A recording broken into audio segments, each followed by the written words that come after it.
Now, this tradition of cooperation and understanding is one that I learned in my own life many years ago, also with the help of the Catholic Church. You see, I was not raised in a particularly religious household, but my mother instilled in me a sense of service and empathy that eventually led me to become a community organizer after I graduated college.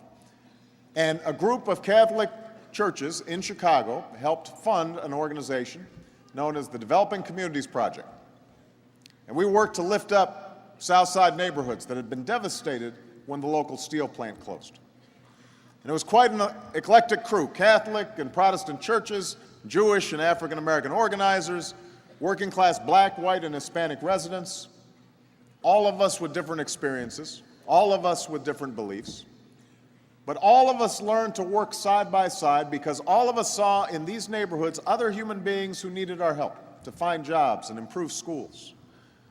We were bound together in the service of others. And something else happened during the time I spent in these neighborhoods, perhaps because the church folks I worked with were so welcoming and understanding, perhaps because they invited me to their services and sang with me from their hymnals, perhaps because I was really broke and they fed me, perhaps because I witnessed all of the good works their faith inspired them to perform. I found myself drawn not just to the work with the church, I was drawn to be in the church. It was through this service that I was brought to Christ.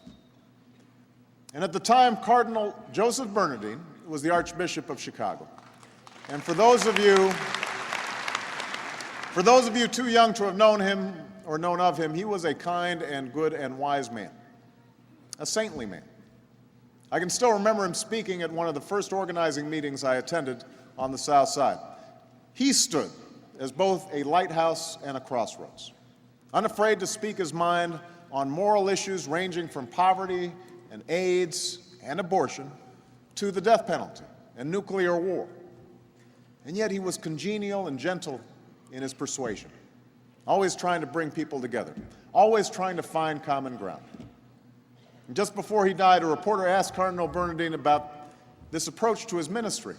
And he said, "You can't really get on with preaching the gospel until you've touched hearts and minds." My heart and mind were touched by him. They were touched by the words and deeds of the men and women I worked alongside in parishes across Chicago. And I'd like to think that we touched the hearts and minds of the neighborhood families whose lives we helped change. For this, I believe, is our highest calling. Now you, class of 2009, are about to enter the next phase of your life at a time of great uncertainty. You'll be called to help restore a free market that's also fair to all who are willing to work. You'll be called to seek new sources of energy that can save our planet, to give future generations the same chance that you had to receive an extraordinary education. And whether as a person drawn to public service or simply someone who insists on being an active citizen, you will be exposed to more opinions and ideas broadcast through more means of communication than ever existed before. You'll hear talking heads scream on cable, and you'll read blogs that claim definitive knowledge, and you will watch politicians pretend they know what they're talking about. Occasionally, you may have the great fortune of actually seeing important issues debated by people who do know what they're talking about, by well-intentioned people with brilliant minds and mastery of the facts. In fact, I suspect that some of you will be among those brightest stars. And in this world of competing claims about what is right and what is true, have confidence in the values with which you've been raised and educated. Be unafraid to speak your mind when those values are at stake. Hold firm to your faith and allow it to guide you on your journey. In other words, stand as a lighthouse. But remember, too, that you can be a crossroads. Remember, too, that the ultimate irony of faith is that it necessarily admits doubt. It's the belief in things not seen. It's beyond our capacity as human beings to know with certainty what God has planned for us or what He asks of us. And those of us who believe must trust that His wisdom is greater than our own.